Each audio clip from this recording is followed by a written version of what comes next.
আমরা শুধু প্রকৃতির খারাপ দিকগুলোই দেখি। আসলে এর কিছু ভালো দিকগুলো আছে, যেগুলো আমরা উপলব্ধি করতে পারি না, তাহলে ভালোটা কিভাবে বুঝবো? সত্যি মাথায় কাজ করে না।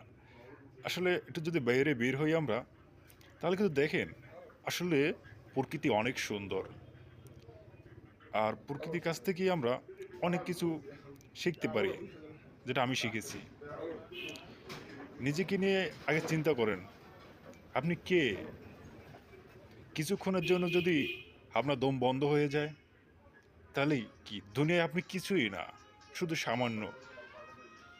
এই প্রকৃতির সাথে একটু মিলেমিশে একাকার হন, অনেক কিছু বুঝতে পারবেন, যেটা অন্য কেউ কোথাও পাবেন না আপনি। এই যে দেখেন আকাশটা কি সুন্দর লাগতেছে, সত্যিই অসাধারণ, অপরূপ সৌন্দর্য। নদীর উপর দিয়ে কি সুন্দর আকাশ, কিন্তু এটা উপলব্ধি করার মতো মন মানসিকতা অনেকের থাকে না, যার কারণে এগুলো তার কাছে ভালোও লাগে না। যখন মাঝে মধ্যে টর্নেডো ঘূর্ণিঝড় হয়, শুধু ওগুলোই খারাপ কথা বলি আমরা। এগুলো হয়, এই হয়, দেশে অরাজকতা সৃষ্টি হয়েছে, তাই দেশে পাপ লাগছে।